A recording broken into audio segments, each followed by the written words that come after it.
Hello everyone, this is Vivek and welcome back to temperament of traders. So bank Nifty देखेंगे आज gap down open हुआ और जो हमने एक सपोर्ट ड्रॉ किया था 51,700 पे, मार्केट ऑलमोस्ट वहीं ओपन हुआ था और खुलने के साथ आप देखेंगे यहाँ पे इनिशियली एक बाइंग स्विंग क्रिएट हुआ, वापस से यहाँ पे एक प्राइस एक्शन क्रिएट किया मार्केट और 52,000 के लेवल को यहाँ पे ब्रेक किया। यहाँ पे मैंने 1/4 क्वांटिटी में एंट्री लिया था, बहुत ही छोटा क्वांटिटी, और वो भी ब्रेक इवन पे ही एग्जिट कर दिया था। ये चीज़ मैंने कल के वीडियो में आपको क्लियरली बताया था कि यहाँ पे मार्केट हो सकता है कि 52,000 के ऊपर 30-40 पॉइंट ऊपर निकले और वहाँ से फिर से वापस से इसी रेंज में वो ट्रैवल करके आ जाए। उसका रीजन भी मैंने बताया था आपको कि यहाँ पे 52,000 के कॉल सेलर्स काफ़ी ज़्यादा एक्यूमुलेटेड हैं यहाँ पे, और आप देखते अगर वाई डाटा तो आपको क्लियरली पता चल जाता जब भी मार्केट में एक साइडवेज जोन क्रिएट रहे एक दिन पहले, तो आप देखेंगे हायर जोन पे या फिर रेजिस्टेंस लेवल पे एक वाई डाटा से आपको क्लियरली दिख जाएगा कि कॉल सेलर्स एक्यूमुलेट है। तो इतनी आसानी से वो जल्दी लेवल ब्रेक नहीं होता है या फिर स्ट्रॉन्ग बाइंग फोर्स चाहिए होता है उसके लिए, तब जाके वो लेवल ब्रेक होता है। आप देखेंगे मार्केट ऑलरेडी 300 पॉइंट यहाँ से ट्रेवल करके आ रहा था, इसलिए यहाँ पे ज़्यादा इंटरेस्ट था नहीं फ्रेश बायर्स का, इसलिए यहाँ पे आप देखेंगे वापस से ये रिवर्स हुआ इस जोन में। तो ये चीज़ मैंने क्लियरली आपको बोला था कि 30-40 पॉइंट अगर मार्केट ऊपर भी जाता है तो ये मत समझिएगा कि ये स्ट्रॉन्ग ब्रेकआउट है जब तक हमें एक स्ट्रॉन्ग मोमेंटम ना दिखे, और वो चीज़ यहाँ पे मिसिंग था, इसलिए यहाँ पे मैंने भी 1/4 में ही एंट्री लिया था। इवन अगर यहाँ से अगर ब्रेक करके चला भी जाता तो कुछ प्रॉफिट होता, लेकिन यहाँ पे जो लॉस होता तो वहाँ पे नेग्लेजिबल लॉस हुआ और ऑलमोस्ट यहाँ पे ब्रेक इवन पे मैंने एग्जिट भी कर दिया था। तो ये चीज़ होता है, आप इसीलिए मैं बोलता हूँ कि आप मार्केट के करंट लेवल को आप वाई डाटा के साथ जब जोड़ के एनालाइज करेंगे तो वो चीज़ आपको क्लियरली दिखेंगी, कुछ इंडिकेशंस देखेंगे आपको और ये पता चलेगा आपको कहाँ पे कितना रिस्क लेना है। कल के दिन मैंने आपको बताया था कि यहाँ पे मैंने मेजर क्वांटिटी में एंट्री इसीलिए लिया था क्योंकि यहाँ पे एक बाइंग स्विंग क्रिएटेड था और एक सेलिंग स्विंग डिफाई होकर ये ब्रेक कर रहा था, इसलिए यहाँ पे रिस्क लेना जायज़ था और यहाँ पे मैंने रिस्क लिया था। लेकिन आज के दिन ये रिस्क नहीं लिया था क्योंकि 300 पॉइंट ऑलरेडी ट्रैवल करके आ रहा था मार्केट।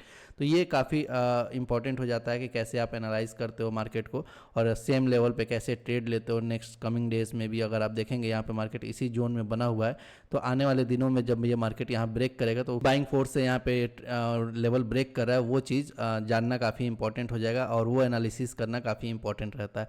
अगर यहाँ पे जब तक एक स्ट्रॉन्ग मोमेंटम से ये ब्रेक ना हो, यहाँ पे ब्रेकआउट मत समझिएगा, हो सकता है मार्केट ट्रैप करे। ऑलमोस्ट आप देखेंगे यहाँ पे 2 दिन से मार्केट इसी रेंज में है और यही चीज़ होता है, कई बार लोग यहाँ पे फिर यहाँ पे फ्रस्ट्रेट हो जाते हैं कि 2 दिन से मार्केट इसी रेंज में है तो अब हो सकता है तीसरे दिन हमें स्ट्रॉन्ग ब्रेकआउट मिल जाए, और ये चीज़ कई बार जब नहीं होता है वहाँ पे आपके लॉसेस एक्सीड कर जाते हैं। इसीलिए आप हमेशा मार्केट को फॉलो करिए, प्रेडिक्ट मत करिए। यहाँ पे अगर स्ट्रॉन्ग मोमेंटम दिखेगा सामने से देन वहाँ पे अच्छा ट्रेड ऑलमोस्ट यहाँ पे देखेंगे कि बनेगा ही, लेकिन जब तक स्ट्रॉन्ग मोमेंटम आपको नहीं दिखता है आप प्रेडिक्शन में मत जाइए। जैसे ही मार्केट इस लेवल के आसपास आए ये मत प्रेडिक्ट करिए कि यहाँ पे 3-4 दिन से मार्केट ट्रेवल करके यहाँ पे है तो आज ब्रेकआउट मिल ही जाएगा। जब तक सामने से आपको ना दिखे यहाँ पे प्रेडिक्शन में मत जाइए, आप सामने से फॉलो करिए मार्केट को और देखते रहिए कहाँ पे स्ट्रॉन्ग ब्रेकआउट्स मिल रहे हैं और कहाँ पे स्ट्रॉन्ग मोमेंटम क्रिएट हो रहे हैं। निफ्टी में आज देखेंगे इनिशियली एक अच्छा मोमेंटम था, यहाँ पे कॉल साइड भी मोमेंटम था, यहाँ पे ज़्यादा मैं यूटिलाइज नहीं कर पाया था, लेकिन पुट साइड यहाँ पे मैंने एक ट्रेड लिया था। आपको अगर देखेगा ये जो बाइंग स्विंग क्रिएट हुआ था वहाँ पे कंप्लीटली यहाँ पे सेलर्स ने उसको प्रेशराइज करके यहाँ पे नीचे लाया मार्केट को, और जो आज का लेवल आज ओपनिंग ब्रेक हो रहा था यहाँ पे फिर मैंने एक ट्रेड लिया था। आपको अगर दिखाऊँ मैं तो छोटा ही क्वांटिटी में लिया था कि निफ्टी में आपको पता है कि मैं ज़्यादा ट्रेड नहीं लेता हूं, तो अभी धीरे धीरे कंफर्टेबल होने में टाइम लगेगा निफ्टी में। तो यहाँ पे देखेंगे आप कि 600 क्वांटिटी में एंट्री लिया था, फिर यहाँ पे धीरे धीरे उसको बुक किया था।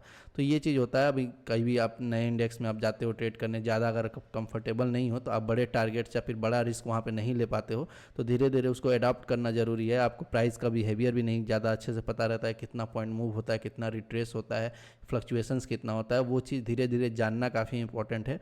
और आने वाले दिनों में जब ये निफ्टी का एक्सपायरी बंद हो जाएगा देन हमें वो चीज़ एनालाइज करना होगा, वो चीज़ हमें थोड़ा टाइम देके मार्केट से सीखना होगा कि मार्केट कैसे चल रहा है, बाकी जो अभी वीकली एक्सपायरीज बचे हैं वो कैसे मूव हो रहे हैं, उसको हम थोड़ा फोकस करेंगे, ऑब्जर्व करेंगे।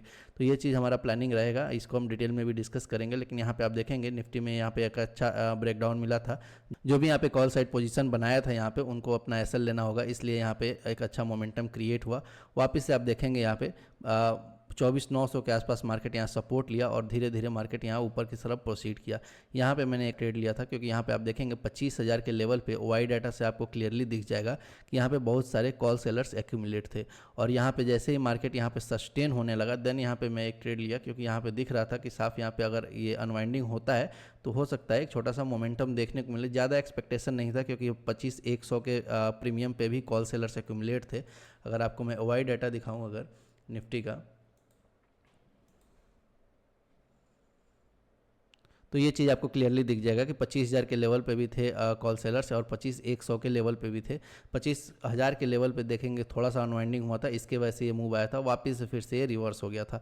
तो ये चीज़ यहाँ पे थोड़ा सा मैंने यूटिलाइज़ किया था, एक ट्रेड यहाँ पे मैंने लिया था निफ्टी में और उसको भी मैंने छोटे प्रॉफिट में बुक किया था। यहाँ पे ज़्यादा कन्विक्शन नहीं रहता है निफ्टी में अभी, तो धीरे धीरे इसको टाइम लगेगा एडॉप्ट करने में, आप देखेंगे यहाँ पे। लेकिन आप देखेंगे कि एनालिसिस सेम है हमारा, ऐसा नहीं है कि एनालिसिस में कुछ चेंज है। ओआई डाटा को यहाँ पे मैंने देखा, ओआई डाटा में अगर बिल्डअप है वहाँ पे कॉल का पोजीशन सेलर से एक्यूमुलेट है, देन यहाँ पे अगर कोई भी चांस बनता है अगर उनका एसएल जाने का या फिर अपना पोजीशन एडजस्ट करने का, वहाँ पे हो सकता है हमें अच्छा प्रीमियम में मोमेंटम मिले। और यहाँ पे जैसे ही मार्केट यहाँ पे एक प्राइस एक्शन क्रिएट किया और यहाँ सस्टेन होने लगा था 15 मिनट, यहाँ मैं रेडी था और इसी कैंडल में मैंने एंट्री लिया था और कुछ पॉइंट यहाँ पे कैप्चर किया था। तो ये चीज़ समझना काफ़ी इंपॉर्टेंट है कि आप कैसे एनालाइज कर रहे हैं। आप जब भी ओआई डाटा को देखें उसको मार्केट के करंट लेवल से मैच कराएं और वहाँ पे देख सकते हैं आप कि कहाँ पे मोमेंटम क्रिएट हो सकता है। ये चीज़ केवल आपको ये बताएगा कि आपको रिस्क कितना लेना है। ऐसा नहीं है कि इसको केवल जान लेने से आपका ट्रेड सही हो जाएगा, ऐसा रहता तो यहाँ पे भी ट्रेड सही रहता, लेकिन ऐसा कुछ नहीं है। ट्रेड सही होना नहीं होना वो प्रोबेबिलिटी के ऊपर है, आपको कितना रिस्क लेना है वो जानना आपके लिए काफ़ी इंपॉर्टेंट है। और वही चीज़ मैटर करता है कौन कहाँ पे कितना रिस्क लेता है, यही केवल डिफ़र करता है किसी भी ट्रेडर्स के लिए। और वो चीज़ जैसे ही आपको धीरे धीरे टाइम के साथ समझ में आने लगेगी, आप खुद ही प्रॉफिटेबल भी बनते जाओगे और अच्छा प्रॉफिट भी जनरेट करने लगोगे। ये चीज़ एक कंटिन्यूस लर्निंग कर्व है और ऐसा नहीं है कि कोई भी इसमें प्रो हो जाता है, धीरे धीरे आप और बेटर ही होते जाओगे टाइम के साथ। तो इसी चीज़ पे फोकस रहना चाहिए हमारा कि कहाँ पे कितना रिस्क लेना है, उस चीज़ को एनालाइज करें और उस चीज़ को जानने की कोशिश करें। मार्केट देखेंगे यहाँ पे अभी भी इसी जोन में बना हुआ है जहाँ पे हमने सपोर्ट एंड रेजिस्टेंस ड्रॉ किए थे 51,700 और 52,000 का लेवल। जब तक मार्केट इस जोन में है यहाँ पे थोड़ा कन्फ्यूजन रहेगा ऑप्शन बायर के लिए और हो सकता है अच्छा मूव ना दिखने को मिले, लेकिन आने वाले दिनों में हो सकता है हमें कि अच्छा मूव देखने को मिले। 52,000 का लेवल अगर स्ट्रॉन्ग ब्रेकआउट देता है यहाँ पे तो कॉल साइड हमें अच्छा प्रीमियम में मोमेंटम दिखेगा। और अगर इवन अगर 51,700 का लेवल भी ब्रेक होता है तो हो सकता है कि सडनली हमें 200-300 पॉइंट का यहाँ पे साफ सेलिंग भी देखने को मिले। तो इसी चीज़ के लिए हमारा फोकस रहेगा ऑप्शन बाइंग में। अभी यहाँ पे जब तक इस जोन में बन रहा है मार्केट, यहाँ पे आप छोटे ही रिस्क लीजिए या फिर छोटे क्वांटिटी में ट्रेड करिए, लेकिन जैसे ही यहाँ पे ब्रेकआउट्स मिलेंगे वहाँ पे आप थोड़ा अपॉर्चुनिटी को फ़ायदा उठा सकते हैं। अदरवाइज़ यहाँ पे थोड़ा सा हमें कम रिस्क लेके ही चलना होगा। सो आई होप ये वीडियो आपको अच्छा लगा होगा। वीडियो अच्छा लगा तो please like the video, channel पर नए हैं तो please subscribe the channel. Thank you.